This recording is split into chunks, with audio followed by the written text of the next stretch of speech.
പരിശുദ്ധമായ ഖുർആനിലൂടെ അല്ലാഹു സുബ്ഹാനഹു വ തആല വ്യക്തമാക്കുകയാണ്, ലോകം കണ്ട് ഏകാധിപത്യമാകുന്ന ഭരണം നടത്തിയതായ വ്യക്തിയല്ലയോ ഫിർഔൻ ലഅനത്തുല്ലാഹി അലൈഹി.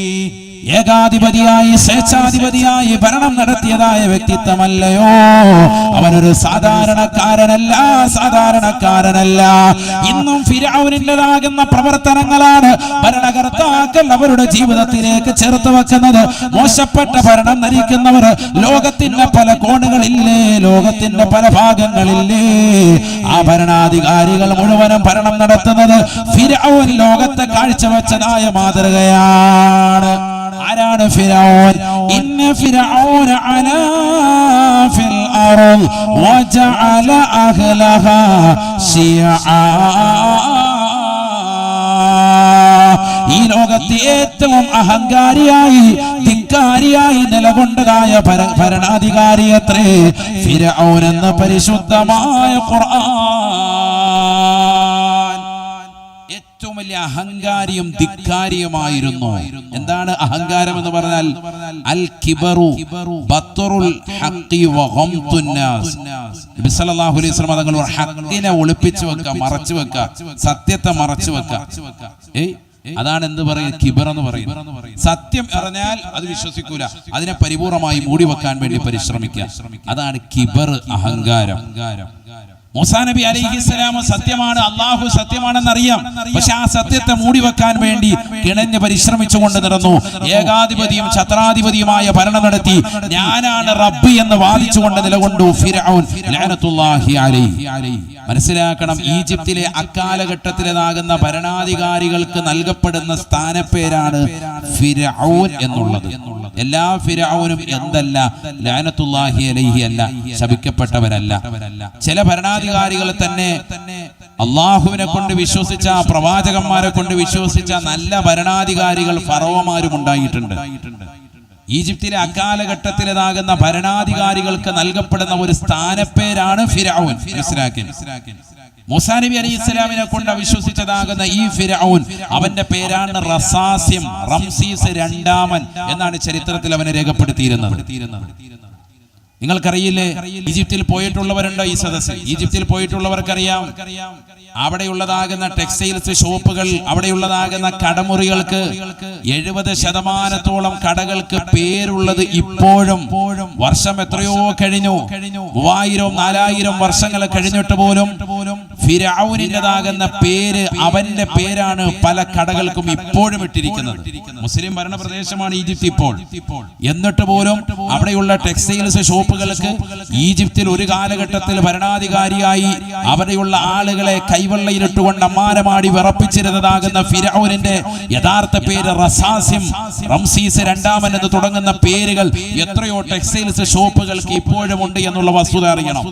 അപ്പൊ എത്രത്തോളം സ്വാധീനം അവൻ ചെലുത്തിയിട്ടുണ്ട് വർഷങ്ങൾ ഇത്രയും കഴിഞ്ഞിട്ട് എന്ന് എന്റെ പ്രിയപ്പെട്ട സഹോദര സഹോദരിമാർ നല്ലതുപോലെ മനസ്സിലാക്കണം. ആളൊരു നിസ്സാരക്കാരനായിരുന്നില്ല, സാദാ സീത ഒരു വ്യക്തിയായിരുന്നില്ല. അവനെ പോലെ ഒരു തെമ്മാടിയും ധിക്കാരിയും അഹങ്കാരിയുമായ ഒരു ഭരണാധികാരി ഇതുവരെ വന്നിട്ടുമില്ല, ഇനി വരികയുമില്ല. അതാണ് ഞാൻ പറയുന്നത്. അവരിൽ നിന്നാണ് എല്ലാ തെമ്മാടിത്തരങ്ങളുടെയും തുടക്കം, എല്ലാ അഹങ്കാരത്തിന്റെയും സ്വേച്ഛാധിപത്യത്തിന്റെയും തുടക്കം അവരിൽ നിന്നാണ്. ഖുർആൻ പറയാൻ, ഇന്നിപ്പോ ഡിവൈഡ് ആൻഡ് റൂൾ എന്നുള്ള തസ്തികയിലേക്ക് ആളുകളെ കൊണ്ടുപോകുന്നുണ്ട്, ഭിന്നിപ്പിച്ച് ഭരിക്കുക. അതിലേക്ക് നമ്മുടേതാകുന്ന ഭരണങ്ങളും ഇന്ത്യ രാജ്യത്തിന്റെ ഭരണ പ്രത്യയശാസ്ത്രവും ഒക്കെ ആ രീതിയിലേക്ക് മാറിയിരിക്കുന്നു എന്നുള്ളത് ഒരു വസ്തുത തന്നെയാണ്. ജനങ്ങളെ ഭിന്നിപ്പിച്ച് ഭരിക്കുക, പല തട്ടുകളാക്കി ഭരിക്കുക. മണിപ്പൂർ അതിനൊരു ഉദാഹരണം മാത്രമാണ്. കഴിഞ്ഞ മെയ് 4-ാം തീയതി അവിടെ നടന്നതാകുന്ന സംഭവ വികാസങ്ങൾ, പാവപ്പെട്ടതാകുന്ന സ്ത്രീകളെ വസ്ത്രാഭിഷേകം നടത്തിയിട്ട് പരസ്യമായി നടുറോഡിലൂടെ നടത്തിയിട്ട് അവരുടേതാകുന്ന രഹസ്യമാക്കപ്പെട്ടതാകുന്ന ശരീരത്തിന്റെ അവയവങ്ങളിലേക്ക് കയറി പിടിച്ച് അവരെ വല്ലാതെ മൃഗീയമായി പ്രയാസപ്പെടുത്തി നിഷ്ഠൂരമായി മർദ്ദിക്കുകയും അവരുടേതാകുന്ന ശരീരത്തിൻ്റെതാകുന്ന രഹസ്യാവയവങ്ങൾ ഒരു പെണ്ണിനെ സംബന്ധിച്ചിടത്തോളം അവരുടേതാകുന്ന ഏറ്റവും വിലപ്പെട്ടതാകുന്ന കനപ്പെട്ട മാനത്തെ പരിപൂർണമായി വില പറഞ്ഞുള്ള പരസ്യമായി ചെറുപ്പക്കാർ ആളുകൾ കൂട്ടം കൂടി റോഡിലൂടെ പെണ്ണുങ്ങളെ തുണിയില്ലാതെ നടത്തിച്ചിട്ട് അവരുടേതാകുന്ന അവരുടേതാകുന്ന ശരീരത്തിൻ്റെതാകുന്ന സീക്രട്ടാക്കപ്പെട്ട ഭാഗങ്ങളിൽ പിടിച്ച് രസിച്ചവരെ പ്രയാസപ്പെടുത്തുന്നതായ ചിത്രങ്ങൾ, വീഡിയോ ചിത്രങ്ങൾ ഇവിടെ പ്രചരിച്ചു. അത് പ്രചരിച്ചത് 2 മാസങ്ങൾക്ക് ഇപ്പുറമാണ്. കാരണം 2 മാസത്തോളം ഇന്റർനെറ്റ് വിച്ഛേദിക്കപ്പെട്ടിരുന്നു മണിപ്പൂർ എന്നുള്ള വസ്തുത എന്റെ പ്രിയപ്പെട്ട സഹോദരങ്ങൾ ഇതിനോട് ചേർത്ത് വായിക്കേണ്ടതുണ്ട്. ഇങ്ങനെ അവിടെയുള്ളതാകുന്ന വിഷയങ്ങളെ കുറിച്ച് മിണ്ടാനോ മിണ്ടിയപ്പോൾ തന്നെ വേണ്ട രീതിയിൽ അതിനുള്ള നടപടിയെടുക്കാനോ കേവലം ഒരു പറച്ചിലപ്പുറം ഇതൊക്കെ ഒരു രാഷ്ട്രീയത്തിന്റെ തന്ത്രമായി മെനഞ്ഞുകൊണ്ട് നിലനിൽക്കുന്നതല്ലാതെ ജനങ്ങളെ ഡിവൈഡ് ആൻഡ് റൂൾ എന്ന നിലയിലേക്ക് ഭിന്നിപ്പിച്ച് ഭരിപ്പിക്കുന്ന ഒരു രാഷ്ട്രീയ തന്ത്രത്തിലേക്ക് ഇന്ത്യ രാജ്യത്തിൻ്റെതാകുന്ന അവസ്ഥാവിശേഷം തന്നെ മാറി മറിഞ്ഞു എന്നുള്ളത് എന്റെ പ്രിയപ്പെട്ട സഹോദരങ്ങൾ അറിയണം. ഇത് എവിടെ നിന്നാണ് വന്നത്? ഇത് ഇന്നലകൾ തുടങ്ങിയതല്ല. ഇത് ഫിർഔനാണ് ഇതിന് തുടക്കം കുറിച്ചത് എന്ന് പരിശുദ്ധമായ ഖുർആൻ പഠിക്കണം. നമ്മൾ ഖുർആൻ അല്ലാഹു സുബ്ഹാനഹു വ തആല പറയാൻ ഈ സംഭവം ആദ്യമായി തുടങ്ങിയത് ജനങ്ങളെ ഭിന്നിപ്പിച്ചുകൊണ്ട് ഭരിപ്പിക്കുന്നതാകുന്ന ഒരു ശൈലി ആദ്യമായി ലോകത്ത് കാഴ്ചവെച്ചത് ഫിർഔനാണ്. ബിസ്മില്ലാഹിർ റഹ്മാനിർ റഹീം. إن فرعون علا في الأرض وجعل أهلها شيعا. ലോകത്തെ ഏകാധിപതിയായി, സ്വേച്ഛാധിപതിയായി, അഹങ്കാരിയായി, ധിക്കാരിയായി ഭരണം നടത്തിയെന്ന് മാത്രമല്ല, വജഅല അഹ്ലഹാ ശിയആ, ഖിബ്തി വംശജരായി, ഇസ്രായേലി ജനതയായി ജനങ്ങളെ മാറ്റി നിർത്തുകയാണ്. ഒരു ഭാഗത്ത് സവർണ മേധാവിത്വം കാണിക്കുകയാണ് ഫിർഔൻ. അവർണരെയും ദലിത് വിഭാഗങ്ങളെയും പിന്നോക്ക വിഭാഗങ്ങളെയും തള്ളുകയാണ്. സമ്പത്തിന്റെ ഉത്തുംഗതയിലേക്ക് കയറുകയാണ് ഫിർഔൻ. സമ്പത്തില്ലാത്തവരുമായി ചർച്ചയില്ല, സമ്പത്തില്ലാത്തവരുമായി വർത്തമാനമില്ല, സമ്പത്തില്ലാത്തവരുമായിട്ട് യാതൊരുവിധ വർത്താനം തന്നെ ഇല്ല. ഒരിക്കൽ മൂസാ നബി അലൈഹിസ്സലാമും ബഹുമാനപ്പെട്ട ഹാറൂൻ നബി അലൈഹിസ്സലാമും ഇസ്ലാമികമാകുന്ന ദർശനം പറയാൻ വേണ്ടി അവൻ്റെതാകുന്ന കൊട്ടാരത്തിനുള്ളിലേക്ക് കടന്നു വന്നപ്പോൾ തന്നെ അവൻ പറഞ്ഞു, ഇവരുടെ കയ്യിൽ വളയില്ലേ? അസ്ഫിറത്തും മിൻ ദഹബിൻ, സ്വർണത്തിനാലുള്ള വള അവരുടെ കൈവശമില്ലാത്തതെന്ത്? സ്വർണത്തിന്റെ വളയുള്ളവർക്ക് അകത്തേക്ക് കടക്കാൻ പറ്റൂ. അവൻ്റെതാകുന്ന കൊട്ടാരത്തിനുള്ളിലേക്ക് കടക്കണമെങ്കിൽ കയ്യിൽ നല്ല സ്വർണത്തിന്റെ വള വേണം എന്ന് പറഞ്ഞാൽ നല്ല കാശും പുത്തമ്പണം ഉള്ളവന് മാത്രം മതി വർത്താനം, അല്ലാത്തവനൊക്കെ മാറ്റി നിർത്തുകയാണ്. ഖുർആനാണ്. അസ്ഫിറത്തും മിൻ ദഹബിൻ, ഇവരുടെ കൈവശം സ്വർണത്തിൻ്റെതാകുന്ന വളയില്ലേ? മൂസാ നബി അലൈഹിസ്സലാമും ഹാറൂൻ നബി അലൈഹിസ്സലാമും പരിശുദ്ധമായ ദീനിൻ്റെതായ ദഅവത്തുമായി ഫിർഔനിൻ്റെതാകുന്ന അകത്തളത്തിലേക്ക് അവന്റെ കൊട്ടാരത്തിനുള്ളിലേക്ക് കയറി ചെന്നപ്പോ അവൻ ജനങ്ങളോട് ചോദിക്കുകയാണ്, സ്വർണത്തിന്റെ വള എന്തേ ഇവരുടെ കൈവശമില്ലാത്തത്? ഇത്തരത്തിലുള്ള ആളുകൾ എന്തിനാണ് എന്റെ അടുക്കലേക്ക് സമ്മതം നൽകിയത്, എന്നെ കാണാൻ വേണ്ടി കടന്നു വരുന്നത്? ഈ രീതിയിൽ അധർമ്മം വാഴ്ത്തിക്കൊണ്ട് ഏറ്റവും വലിയതാകുന്ന സവർണ മേധാവിത്വത്തിന്റെ ഉടമയായി ജനങ്ങൾക്കിടയിൽ ഭിന്നിപ്പിച്ച് ഭരിച്ചവനായിരുന്നു ഫിർഔൻ എന്ന് പരിശുദ്ധമായ ഖുർആൻ. يستضعف طائفة منهم അതിലുള്ള ഒരു വിഭാഗങ്ങളെ, പാവപ്പെട്ടതാകുന്ന ഒരു വിഭാഗത്തെ തളച്ചിടുകയാണ്.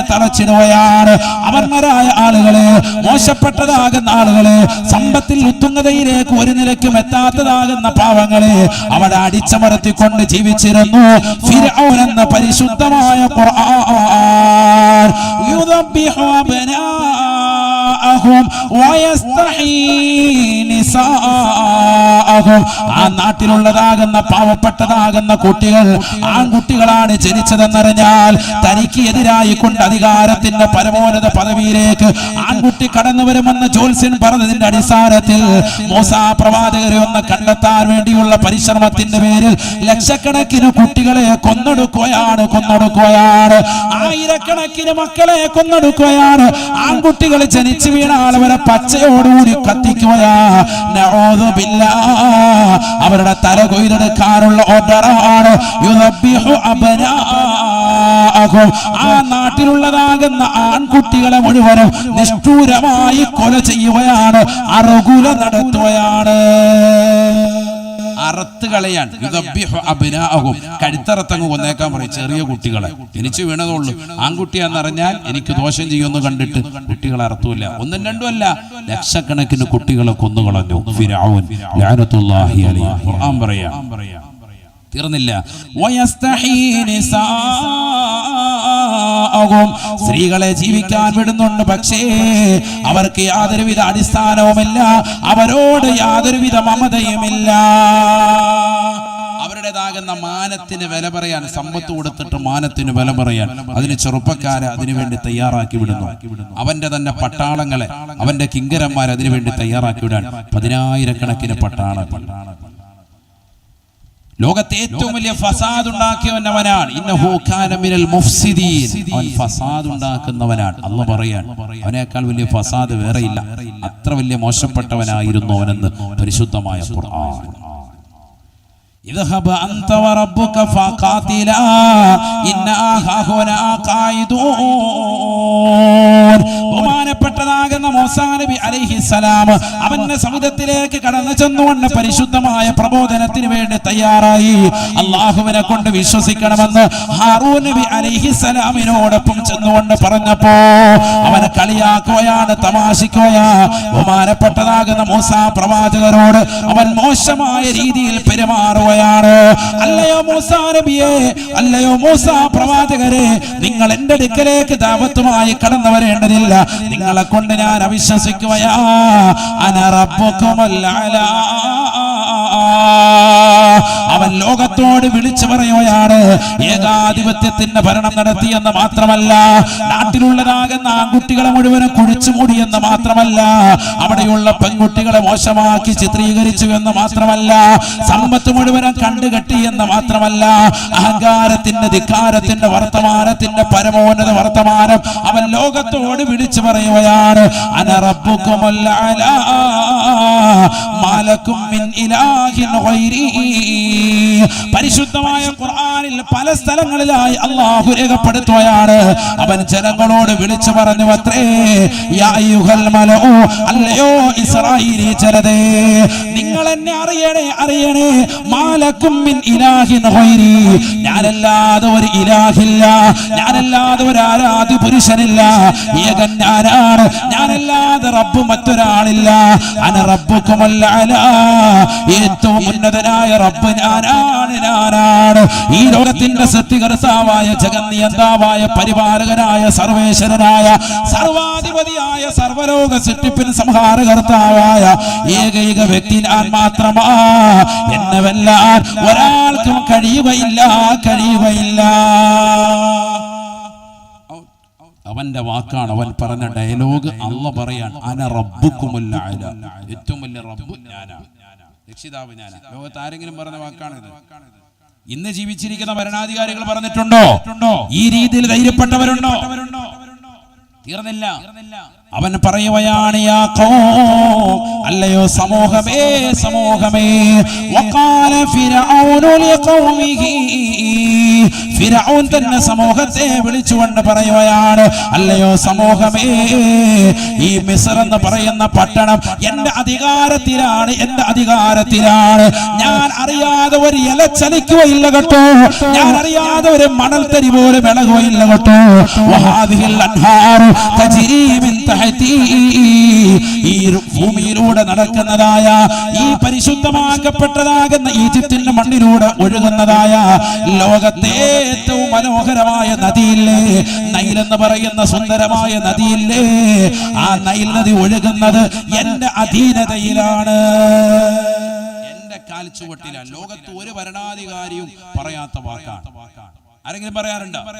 എന്റെ അധീനതയിലാണ് ഗംഗ ഒഴുകുന്നത്, എന്റെ അധീനതയിലാണ് യമുന ഒഴുകുന്നത്, എന്റെ അധീനതയിലാണ് ഭാരതപ്പുഴ ഒഴുകുന്നത്. പറയാറുണ്ടോ? ആരെങ്കിലും പറഞ്ഞിട്ടുണ്ടോ അങ്ങനെ? ഇതുവരെ ആരും പറഞ്ഞിട്ടില്ല. ഒരാള് പറയാനും മുതിർന്നിട്ടില്ല. പക്ഷെ ഫിർഔന് മുതിർന്നു. അതാണ് മനസ്സിലാക്കണം. എന്റെ അധീനതയിലാണ് ഇതൊക്കെ പോകുന്നത്. ലോകത്തെ ഏറ്റവും നീളം കൂടിയ നദിയാണ് നൈൽ നദി. അതിന്റെ ഉത്ഭവം ഇന്നും ശാസ്ത്രം കണ്ടെത്തിയിട്ടില്ല. പലതും പറയുന്നുണ്ടെങ്കിലും യാഥാർത്ഥ്യം ഇന്നും അതിന്റെ ഉത്ഭവം കണ്ടെത്തിയിട്ടില്ല. അതിന്റെ ഉത്ഭവം അർശിന്റെ താഴ്ഭാഗത്ത് നിന്നാണെന്ന് നബി മുഹമ്മദ് മുസ്തഫ അവിടെയാണ് ദീൻ പഠിക്കൽ. ഇവിടെ നിരീശ്വരവാദികളും യുക്തിവാദികളും ഒക്കെ തളം കെട്ടി നിൽക്കുന്ന ലോകത്താണ് നമ്മൾ നിലകൊള്ളുന്നത്. പരിശുദ്ധ പ്രവാചകൻ പറയുന്നു, പരിശുദ്ധമാക്കപ്പെട്ടതാകുന്ന നൈൽ നദിയുടെ ഉത്ഭവം, അതിന്റെ തുടക്കം, എല്ലാ നദിക്കും ഒരു തുടക്കമുണ്ട്. എവിടുന്നാണ് അത് ഉത്ഭവിക്കുന്നത്? ഇന്ന നദി, നമ്മുടെയൊക്കെ നാട്ടിൽ ഒഴുകുന്ന നദി, അതിന്റെ തുടക്കം എവിടെ? എല്ലാവർക്കും അറിയാം. പക്ഷെ ഈ നദിയുടെ തുടക്കം എവിടുന്നാണെന്ന് ഇന്ന് വരെ ശാസ്ത്രം കണ്ടെത്തിയിട്ടില്ല. ഇത്രയേറെ വികസിച്ചു 2023 ചന്ദ്രയാനെ വീണ്ടും അയച്ചുകൊണ്ടിരിക്കുന്നു. എല്ലാ നിലയ്ക്കും വലിയതാകുന്ന വിക്ഷേപങ്ങൾ നടത്തിയിരിക്കുന്നതാകുന്ന ആളുകൾ ഇവിടെയുണ്ട്, ഇന്ത്യ രാജ്യത്തുണ്ട്. ലോകത്തിന്റെ പല ഭാഗങ്ങളിൽ വലിയ വലിയ ശാസ്ത്രജ്ഞന്മാർ നിരീക്ഷണ പരീക്ഷണ ഗവേഷണങ്ങൾ നടത്തിയിട്ട് പോലും കണ്ടെത്താൻ പറ്റിയിട്ടില്ല. അനുമാനമാണ്, ഇന്നത് അനുമാനിച്ചു പറയാൻ എടുത്തുന്നായിരിക്കാം. അതിന്റെ യഥാർത്ഥ ഉത്ഭവമുള്ളത് അർശിന്റെ താഴ്ഭാഗത്ത് നിന്നാണെന്ന് ഹബീബ് മുഹമ്മദ് മുസ്തഫ. ഭയങ്കര നദിയാണ് നൈൽ നദി, സാരല്ല. അള്ളാഹു നേരിട്ടൊന്ന് കാണാൻ അള്ളാഹു നമുക്ക് തൗഫീഖ് നൽകട്ടെ. അൽഹംദുലില്ലാഹ്, വിനീതന് സൗഭാഗ്യമുണ്ടായിട്ടുണ്ട്. നമുക്കൊക്കെ അതിന് അള്ളാഹു അവസരം നൽകി അനുഗ്രഹിക്കട്ടെ. പലസ്തീൻ യാത്രയിൽ നിങ്ങൾ അതൊക്കെ കാണും. പലസ്തീൻ, ജോർദാൻ, ഇസ്രായേൽ, ഈജിപ്ത്, ഈ രാജ്യങ്ങളിലുള്ള യാത്രകളിലൂടെ മഹത്തുക്കളാകുന്ന മഹാന്മാരുടെ മക്കാമുകൾ സന്ദർശിക്കാനും ബൈത്തുൽ മഖ്ദിസ് അടക്കമുള്ളതാകുന്ന പുണ്യമാക്കപ്പെട്ട ഗേഹങ്ങളൊന്ന് കാണാനും 2 റക്അത്ത് നിസ്കരിക്കാനും ഇബ്രാഹിം നബിയും മൂസാ നബിയും യാക്കൂബ് നബിയും മഹത്തുക്കളാകുന്ന സർവ്വ പ്രവാചകന്മാരെയും സിയാറത്ത് ചെയ്യാനും ഒക്കെ ഉള്ള അവസരം. അതോടൊപ്പം തന്നെ ഈജിപ്തിൽ എത്രയോ മഹത്തുക്കൾ അടങ്ങിയിട്ടുണ്ട്. ഇമാം ഷാഫി റളിയല്ലാഹു അൻഹു, ഇബ്നു ഹജർ അൽ അസ്ഖലാനി റഹിമഹുല്ലാഹ്, ബഹുമാനപ്പെട്ട സക്കരിയ അൽ അൻസാരി റളിയല്ലാഹു അൻഹു, നഫീസത്തുൽ മിസ്രിയ റളിയല്ലാഹു അൻഹാ, ബഹുമാനപ്പെട്ട ഹുസൈൻ റളിയല്ലാഹു അൻഹുവിന്റെ ബറക്കത്താക്കപ്പെട്ട അവിടുത്തതാകുന്ന ശിരസ്, അവിടുത്തെ തല അടക്കം ചെയ്യപ്പെട്ടിരിക്കുന്നതാകുന്ന ജാമിഉൽ ഹുസൈൻ അടക്കമുള്ളതാകുന്ന പവിത്രമാക്കപ്പെട്ട പള്ളി. ഇന്നത്തെ സുദിനത്തിൽ അതിങ്ങനെ ഒരു പ്രത്യേകത കൂടിയുണ്ട്. ഹുസൈൻ റളിയല്ലാഹു അൻഹു ഷഹീദായ ദിവസം കൂടിയാണ്. ആരാണ് ഹുസൈൻ റളിയല്ലാഹു അൻഹു? മുത്തുനബി സല്ലല്ലാഹു അലൈഹി വസല്ലം തങ്ങളുടെ പേരക്കുട്ടി ഹസൻ ഹുസൈൻ റളിയല്ലാഹു അൻഹു. അവരിൽ ഹുസൈൻ റളിയല്ലാഹു അൻഹുവിനെ ശത്രുക്കൾ അതിക്രൂരമായി വധിച്ച് അവിടുത്തെ കഴുത്ത് വെട്ടിയെടുത്ത് ആ ശിരസ്, ബറക്കത്താക്കപ്പെട്ട ശിരസ്, അത് ബഹുമാനപ്പെട്ടതാകുന്ന ജമാലുദ്ദീൻ എന്ന് പറയുന്ന വലിയതാകുന്ന ഭരണാധികാരിയുടെ കാലഘട്ടത്തിൽ ഈജിപ്തിലേക്ക് കൊണ്ടുവന്ന് കർബല യുദ്ധത്തിലാണ്, ഇറാഖിലെ കർബലയിൽ വെച്ചാണ് യുദ്ധം നടക്കുന്നത്. അവിടെയാണ് അദ്ദേഹത്തിന്റെ ശരീരം മറവിട്ട് കിടക്കുന്നത്. അതല്ല, അവിടെ തന്നെ അദ്ദേഹത്തിന്റെ തലയും ഉണ്ട് എന്ന് ചരിത്രകാരന്മാർ രേഖപ്പെടുത്തുന്നു. ആ തല കൊണ്ടുവന്ന് ജന്നത്തുൽ ബഖീൽ ഫാത്തിമ ബീബി റളിയല്ലാഹു അൻഹ എന്ന മുത്തുനബിയുടെ പ്രിയപ്പെട്ട മകൾ അഥവാ ഹുസൈൻ റളിയല്ലാഹു അൻഹ ഉമ്മയുടെ ചാരത്ത് കബറടക്കിയെന്ന് അൽ ബിദായത്ത് വൻ നിഹായ അടക്കമുള്ള ഗ്രന്ഥങ്ങളിൽ ഇമാമികൾ രേഖപ്പെടുത്തുന്നുണ്ട്. അതിനപ്പുറം വേറൊരു പണ്ഡിതന്മാർ പറയുന്നു, അതല്ല, ബഹുമാനപ്പെട്ട ജമാലുദ്ദീൻ എന്ന് പറയുന്നതാകുന്ന ഈജിപ്തിന്റെ ഭരണാധികാരിയുടെ കാലഘട്ടത്തിൽ ഈ തല പൊന്നും വില കൊടുത്തുകൊണ്ട് അസ്കലാൻ എന്ന് പറയുന്ന പ്രവിശ്യയിൽ നിന്ന് 30,000-ഓളം സ്വർണ്ണ നാണയം കൊടുത്തു കൊണ്ടുവന്ന് ഈ തല കൊണ്ടുവന്ന് ഹുസൈൻ റളിയല്ലാഹു അൻഹുവിന്റെ ഈ ശിരസ് കൊണ്ടുവന്ന് പവിത്രമാക്കപ്പെട്ട ഈജിപ്തിന്റെ മണ്ണിൽ ജാമിഉൽ ഹുസൈൻ എന്ന് പറയുന്ന പള്ളിയുടെ പരിസരത്ത് കൊണ്ടുവന്ന് ഖബറടക്കം ചെയ്തിട്ടുണ്ട് എന്നും ചരിത്രം. ഞാൻ അവിടെ പോയിട്ടുണ്ട്.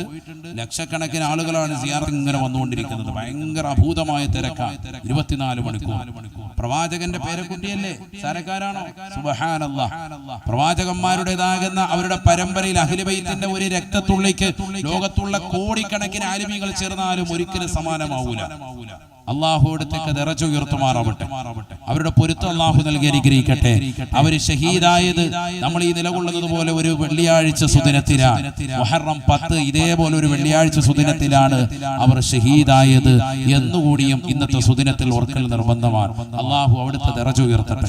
അവിടുത്തെ ഒരു പൊരുത്തം, ഹുസൈൻ റളിയല്ലാഹുവിന്റെ പൊരുത്തം ഷഹീദാണ്. അതുകൊണ്ട് തന്നെ മഹത്വം വളരെ വലുതാണ്. സാധാരണക്കാരെ പോലെയല്ല ഷഹീദ്, സാധാരണക്കാരെ പോലെയല്ല പ്രവാചകന്റെ കുടുംബം അഹ്ലു ബൈത്ത്. ഒരിക്കൽ പ്രവാചകർ സല്ലല്ലാഹു അലൈഹി വസല്ലമ തങ്ങളുടെ അടുക്കൽ ബഹുമാനപ്പെട്ടതാകുന്ന ഉമർ ബിൻ അബീ സലമത്ത് റളിയല്ലാഹു അൻഹു പറയുന്നു, പ്രവാചകൻ പറഞ്ഞു, ഒരു കരിമ്പുടപ്പ് കൊണ്ടുവരിൻ, ഒരു പുതപ്പ് കൊണ്ടുവരിൻ. അപ്പോൾ ഒരു കമ്പിളി പുതപ്പ് കൊണ്ടുവരപ്പെട്ടു. പ്രവാചകൻ ആ പുതപ്പെടുത്തിട്ട് ഇങ്ങനെ മൂടിയ കൂട്ടത്തിൽ ആരെയൊക്കെയാണ് കൂടെ ചേർത്തത്? ബഹുമാനപ്പെട്ട അലി റളിയല്ലാഹു അൻഹുവിനെ, മകളാകുന്ന ഫാത്തിമ ബീവിയെ, ഹസൻ ഹുസൈൻ റളിയല്ലാഹു അൻഹുമേ ചേർത്തിട്ട് പറഞ്ഞു, ഹൗലാഇ അഹ്ലു ബൈത്തി, ഇതാണ് എൻ്റെ അഹ്ലു ബൈത്ത്. അല്ലാഹുമ്മ തഹ്ഹിർഹും തത്ഹീറ, ഇവരെ നീ ശുദ്ധീകരിക്കണേ എന്ന് മുത്തുനബി സല്ലല്ലാഹു അലൈഹി വസല്ലമ തങ്ങൾ ദുആ ചെയ്തു. പ്രവാചകൻ ഇങ്ങനെ തലയിലേക്ക് തല മാത്രം പ്രവാചകൻ വെളിയിലിട്ടിട്ട് അള്ളാഹിന്റെ റസൂല് പറഞ്ഞു, ഇവനാണ് എന്റെ അഹ്ലുബൈത്ത്. അവരുടെ പരമ്പരയിലൂടെ കടന്നു വന്ന പ്രവാചക പരമ്പരയിലൂടെ കടന്നു വന്ന മഹത്തുക്കളാണ് ഇന്ന് കേരളത്തിലും ലോകത്തിന്റെ പല ഭാഗങ്ങളിലുമുള്ള സാദാത്യങ്ങൾ എന്നറിയുന്നു. അവർ നിസ്സാരക്കാരല്ല. അവരെ നമ്മൾ താഴ്ത്തിക്കെട്ടാൻ പാടില്ല. അഹ്ലുബൈത്ത് ഏറ്റവും ഉയർന്ന വ്യക്തിത്വങ്ങൾ തന്നെയാണ്. അവരെ നിസ്സാരരാക്കാൻ പാടില്ല. അങ്ങനെ ഒരു വിഭാഗം ഇല്ല എന്ന് വാദിക്കുന്നവർ ഇന്നുകൊണ്ട് ലോകത്ത് ഏറ്റവും വലിയ പടുവിഡ്ഢികളാണ്. കാരണം പ്രവാചകർ സല്ലല്ലാഹു അലൈഹി വസല്ലം തങ്ങൾ പറഞ്ഞത് തന്നെയാണ്, എനിക്ക് ശേഷം നിങ്ങൾ മുറുകെ പിടിക്കേണ്ട വ്യക്തിത്വങ്ങളിൽ ഒന്ന് ഖുർആൻ, മറ്റൊന്ന് എൻ്റെ അഹ്ലുബൈത്ത് നബി മുഹമ്മദ് മുസ്തഫ. അഹ്ലുബൈത്തിനെ മുറുകെ പിടിക്കാൻ അള്ളാഹു നമുക്ക് തൗഫീഖ് നൽകട്ടെ. നമ്മുടെ കുടുംബങ്ങളിൽ, നമ്മുടെ മഹല്ലത്തുകളിലുള്ള വലിയതാകുന്ന മഹത്തുക്കളാകുന്ന ഇമാമിങ്ങൾ, അവർ നമുക്ക് കാണിച്ചു തന്ന മാതൃക. തഴവ ഉസ്താദൊക്കെ വാതിന് വേണ്ടി ഒരു സദസ്സിൽ പോയാൽ അവിടെ ഒരു സയ്യിദ് ഉണ്ടെന്ന് പറഞ്ഞാൽ പിന്നെ വിറയ്ക്കാൻ. കാരണം അവർക്കറിയാം ആ മഹത്തുക്കളുടേതാകുന്ന പവർ. നമ്മളിന്ന് സാദാത്യങ്ങളെക്കൊന്നും ഒരു വില കൽപ്പിക്കുന്നില്ല. ഒരിക്കലും അങ്ങനെ ആവാൻ പാടില്ല. സാദാത്യങ്ങൾക്ക് എപ്പോഴും വലിയ വിലയാണ്, സ്ഥാനമാണ്. പ്രവാചക പരമ്പരയ്ക്ക് ഹുസൈൻ റളിയല്ലാഹു അൻഹുവിനെ ഒന്ന് സ്മരിച്ചു എന്ന് മാത്രം. അള്ളാഹു അവിടുത്തെ ദറജ ഉയർത്തുമാറാവട്ടെ. അവിടുത്തെ പൊരുത്തം ഈ സദസ്സിൽ അള്ളാഹു നൽകി അനുഗ്രഹിക്കട്ടെ. അപ്പൊ അഹങ്കാരത്തിന്റെ പരമോന്നതയിലേക്ക് എത്തി നിലകൊണ്ടു ഫിർഔൻ ലഅനത്തുല്ലാഹി.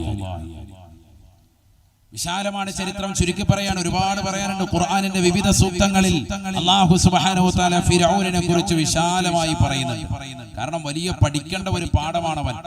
ഖുർആനിൽ നമ്മൾ മനസ്സിലാക്കിയതുപോലെയല്ല. ഖുർആനിൽ 100% ഇത്തരത്തിലുള്ള അഖ്ബാറുകളാണ്, നല്ല നല്ല ചരിത്രങ്ങളാണ്. 10% അഹ്കാമുള്ളൂ.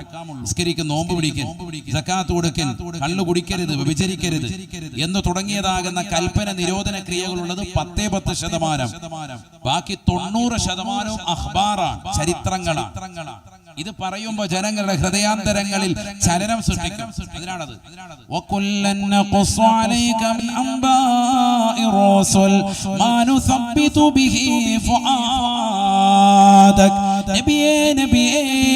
ഈ ചരിത്രങ്ങളൊക്കെ നിങ്ങൾക്ക് നാം വിവരിക്കുന്നത് എന്തിനെന്നറിയുമോ ഹബീബേ?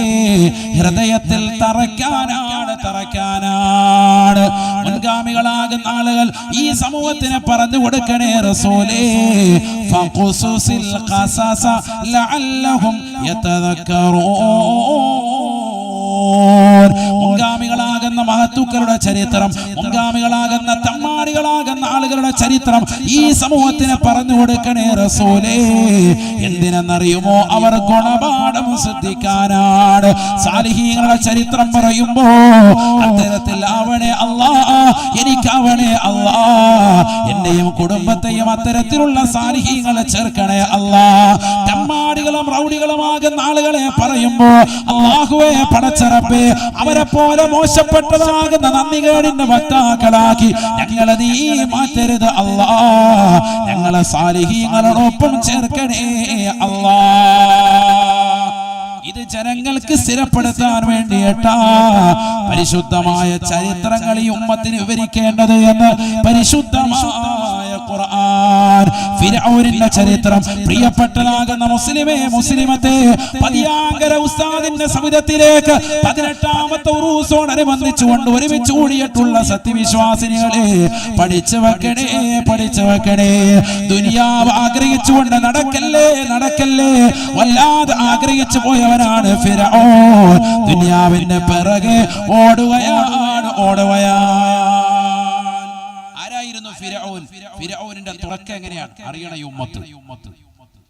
ഫിർഔൻ എന്ന് പറയുന്ന ഈ റസാസിം എന്ന പേരുള്ള റംസീസ് രണ്ടാമൻ എന്നൊക്കെ ഓമന പേരിൽ അറിയപ്പെടുന്ന ഈ മനുഷ്യൻ, അവൻ ഈജിപ്തിലേക്ക് വരുമ്പോ അന്നുള്ളതാകുന്ന ഭരണാധികാരി ഈജിപ്തിലെ ഫറോവയുടെ മുന്നിൽ കൈനീട്ടി ഓച്ചാനിച്ച് നിന്നിട്ട് എന്തെങ്കിലും ഒന്ന് കഴിക്കാൻ തരണമെന്ന് പറഞ്ഞ് ഇറാഖി എന്ന് പറയുന്നതാകുന്ന രാജ്യത്തിൽ നിന്ന് പട്ടിണി മൂലം, ദാരിദ്ര്യം മൂലം കുടിയേറ്റക്കാരനായിട്ട് നമ്മുടെ നാട്ടിലേക്ക് ബംഗാളികളൊക്കെ വരുന്നത് പോലെ ജോലിക്ക് വേണ്ടി വന്നുകൊണ്ട് ഒരു ജോലി തരണ എന്ന് കേണപേക്ഷിച്ചുകൊണ്ട് ഫറോവയുടെ മുന്നിൽ ഈജിപ്തിന്റെ അക്കാലഘട്ടത്തിലെ ഭരണാധികാരിക്ക് മുന്നിൽ ഓച്ചാനിച്ച് നിന്ന മനുഷ്യന് ശവക്കോട്ടയുടെ കാവൽ കൊടുക്കുകയാണ്.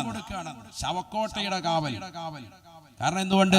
അന്നും ഇന്നത്തെ പോലെയാണ്. അടക്കുന്ന സമയത്ത് ശവക്കോട്ടയെ കൊണ്ട് അടക്കുമ്പോൾ നല്ല വസ്ത്രം ധരിപ്പിച്ച് കാര്യപ്പെട്ട ആഭരണങ്ങളൊക്കെ ഇട്ടിട്ടായിരിക്കും അടക്കുക. അപ്പൊ ശവക്കോട്ട തുറന്നിട്ട് അതിലുള്ള ആഭരണങ്ങൾ കയ്യേറുന്ന ആളുകളുണ്ട്. അതുകൊണ്ട് ശവക്കോട്ടയ്ക്ക് ഒരു കാവൽ. നമ്മുടെയൊക്കെ പള്ളിക്കാട്ടിൽ കാവലേ വേണ്ട, കാരണം ഇട്ടുകൊണ്ട് പോകുന്ന ഡ്രസ്സാകാം 3 ജോഡിയാണ്. ഇത് വീട്ടിലുണ്ട്, ഇതിനേക്കാൾ നല്ലത് വീട്ടിൽ വെച്ചിട്ട് പിന്നെ കക്കാൻ പോകേണ്ട കാര്യമില്ലല്ലോ. അതുകൊണ്ട് ശവക്കോട്ടയിൽ കൊണ്ടുപോയി കാവൽ നിർത്തുകയാണ്. ഈ കാവലിന്റെ ജോലിയാണ് ആദ്യമായിട്ട് ഫിർഔൻ ലഅനത്തുല്ലാഹി അലൈഹി റസാസിം എന്ന് പറയുന്ന വ്യക്തി ആദ്യം ഏറ്റെടുക്കുന്ന ജോലി. അതാ ഇറാഖുകാരനാണ് അവൻ. അസ്ലി ഇറാഖിൽ നിന്നാണ് ഈജിപ്തിലേക്ക് വന്നത്, കുടിയേറി പാർത്തവനാണ്. അങ്ങനെ അവിടെ വന്ന് ഏകനായി വന്നവൻ അവസാനം അവിടുന്ന് പിന്നീട് അധികാരത്തിന്റെ പരമോന്നത പദവിയിലേക്ക് എങ്ങനെ എത്തി? ആളുകളെ കൊണ്ടുവന്ന് അടക്കുമ്പോൾ, ശവക്കോട്ടയിലേക്ക് പിന്നെ അടക്കുമ്പോൾ പതുക്കെ പതുക്കെ അവൻ അവിടുത്തെ മെയിൻ ആളായി മാറി. വരുന്നവരുടെ കയ്യിൽ നിന്ന് ഓരോ ദിർഹം വെച്ച് വാങ്ങാൻ തുടങ്ങി. ഒരാളടക്കുമ്പോൾ 1 ദിർഹം കിട്ടണം, കൈക്കൂലി. അങ്ങനെ കൈക്കൂലി വാങ്ങിച്ച് നിലകൊള്ളുന്ന സമയത്ത് നാട്ടിൽ വലിയൊരു വസൂരി വിടുകയാണ്. വസൂരി വന്നവരുടെ 10,000-കണക്കിന് ആളുകൾ മരിക്കാൻ, ഒറ്റയടിക്കുണ്ടാകുന്ന മരണം, ആളുകൾ വന്ന് പെട്ടെന്നുണ്ടാകുന്ന മരണം, കബറടക്കുന്ന പ്രഥമ ശുശ്രൂഷകളും കാര്യങ്ങളും ഒക്കെ ഇവനാണ് നടത്തുന്നത്.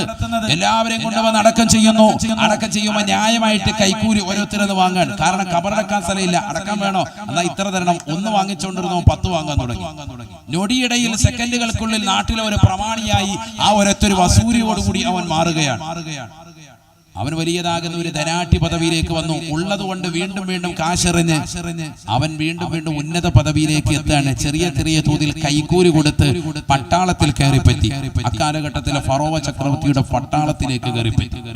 പട്ടാളത്തിലേക്ക് കയറി ഓരോ പടിപടിയായിട്ട് അതിന്റെ മുകളിലുള്ള സ്ഥാനങ്ങൾ അവൻ ആഗ്രഹിക്കുകയും കൊതിക്കുകയും അതിനുവേണ്ടി പരിശ്രമിക്കുകയും ചെയ്തു. അശ്രാന്ത പരിശ്രമത്തിനൊടുവിൽ കൈക്കൂലി കൊടുത്ത് പട്ടാള മേധാവിത്വത്തിലേക്ക് അവൻ വന്നു. ആ സമയത്താണ് രാജാവിന് രോഗം മൂർച്ഛിച്ചത്. രാജാവ് രോഗം മൂർച്ഛിച്ച് മരണപ്പെട്ടു പോയി. അധികാരത്തിന്റെ പരമോന്നത പദവി കൈക്കലേന്താൻ ഇനി ഇതിനേക്കാൾ നല്ല അവസരമില്ല എന്ന് മനസ്സിലാക്കിയവൻ പട്ടാളത്ത് മുഴുവൻ ചേർത്ത് നിർത്തിയിട്ട് ഒരു വലിയതാകുന്ന സമരമുറയ്ക്ക് തയ്യാറായി. അധികം താമസിക്കേണ്ടി വന്നില്ല. അവന്റെ കൗശല ബുദ്ധിയും കുതന്ത്രവും എല്ലാം കൂടി പരിശ്രമിച്ചപ്പോ അവൻ ഏകാധിപതിയായി, സ്വേച്ഛാധിപതിയായി ഫറോവ ചക്രവർത്തി പദത്തിലേക്ക് ഇറാഖിൽ നിന്ന് വന്നതായ ഒരു പാവപ്പെട്ട ദരിദ്രനാകുന്ന ബാലൻ പിൽക്കാലത്ത് ലോകമറിയപ്പെട്ടതാകുന്ന ഒരു ഉന്നതനായ വ്യക്തിത്വത്തിലേക്ക്, ഉന്നതനാകുന്ന സ്ഥാനത്തിലേക്ക് മാറുകയാണ്. ഫിർഔൻ എന്ന പദവിയിലേക്ക് അറിയപ്പെട്ട ഫിർഔൻ, റസാസിം രണ്ടാമൻ, റംസീസ് രണ്ടാമൻ ഉന്നതനായ വ്യക്തിയായി മാറി. അങ്ങനെയാണ് അവൻ അധികാരത്തിലേക്ക് വരുന്നത്. ഒന്നും അല്ലായിരുന്നു, 0 ഇന്നത്തെ കൗമിൽ അങ്ങനത്തെ ആൾക്കാരുണ്ട്. ഒന്നും ഇല്ലായിരുന്നു. അവസാനം ഇച്ചിരി 5 ലക്ഷം രൂപ അവിടെ എറിഞ്ഞ് പലിശക്ക് എറിഞ്ഞ് കാശ് കുറച്ചും കൂടി കിട്ടി. പരിപാടി കൂടുതൽ ഉണ്ട്. അള്ളാഹു നമ്മളെ കാക്കുമാറാവട്ടെ. 5ഉം 10ഉം എടുത്ത് അപ്പുറത്തെറിയ. ഉസ്താദിനോട് പറയുമ്പോൾ ഉസ്താദ് പറഞ്ഞിട്ട് വല്ലതും പറയാന്നില്ല. ഉസ്താദുമായിട്ട് അങ്ങനെ ഒന്നും സംസാരിച്ചിട്ട് പോലും ഇല്ല. അല്ലാതെ തന്നെ എനിക്കറിയാം. ഞാൻ ഈ ആറാട്ടുപുഴയിലൊക്കെ മുമ്പ് വാതു വന്നല്ലേ, 2 അല്ലേ ഇവിടെ ആറാട്ടുപുഴയിൽ വലിയ ദൂരമൊന്നും ഇല്ലല്ലോ. അതുകൊണ്ട് തന്നെ എനിക്ക് നേരത്തെ കൗമിനെയൊക്കെ നല്ലതുപോലെ അറിയാം. പിന്നെ ആലപ്പുഴയിൽ ഒരു 5 വർഷം ഇരുന്നത് കൊണ്ട് തന്നെ, മസ്താമ്പള്ളി ഇരുന്നത് കൊണ്ട് തന്നെ ഏകദേശം കൗമിനെ എല്ലാ സ്ഥലത്തും എനിക്ക് നല്ലതുപോലെ പരിചയമാണ്. ആ കൗമ അവിടെ എന്ത് ചെയ്യുന്നു, അവിടെ എങ്ങനെയാണ് റോൾ ചെയ്യുന്നത് എന്നൊക്കെ നല്ലതുപോലെ അറിയാം.